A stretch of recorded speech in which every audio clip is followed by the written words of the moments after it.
ActiveCampaign Cancellation.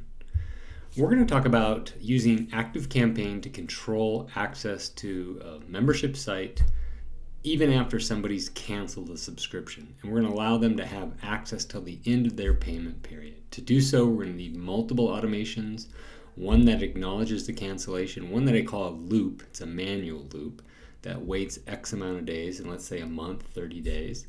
And then a payment automation so that they work in sync to allow somebody who has canceled to continue having access to their product or subscription or membership even after they've canceled, but up to the date where they would be removed. So let's dive right in. Typically, a person would make a purchase, and we're going to make the assumption that ActiveCampaign is controlling access to something. Typically it would be like a membership site that uses LearnDash, and they're using a plugin like Active Member 360, Memberium for ActiveCampaign, or WP Fusion, something like that. And in this case, the way we've done it before, where somebody, if they cancel, they immediately get tags changed. They get rid of an active tag and they get an inactive tag applied. So this removes access to them. On the flip side, if they were to make a payment, the inactive tag would get removed and the active tag would get added. So these two work hand in hand, and they just happen immediately. As soon as a signal occurs, for instance, from the shopping cart that says, hey, this person's canceled, this automatically kicks in.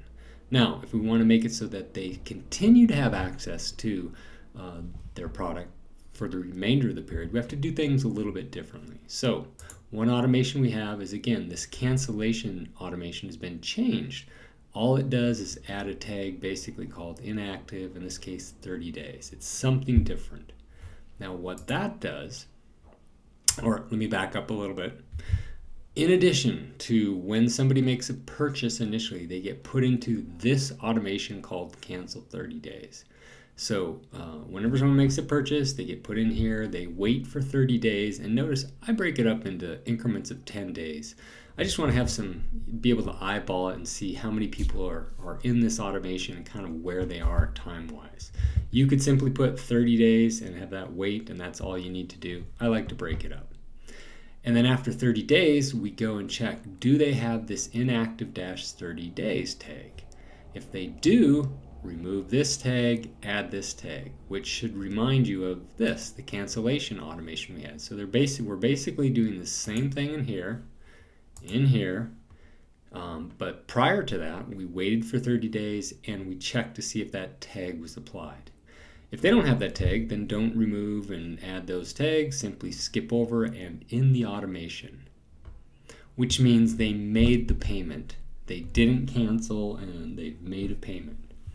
Now, in addition to that, if somebody does make a payment, we want to do things a little bit different than we did here. So this is remove the inactive tag, add the active tag. We still do that, remove it, the inactive, add the active, but we also remove the inactive 30 days tag, and we end the automation, that 30-day cancel automation. Clean up the tags, and then we put them right back in there. So that's why I call this kind of a manual loop. Every time a payment's made, they get pulled out of here, and then they get put right back in. That's how we use ActiveCampaign to handle subscription cancellations.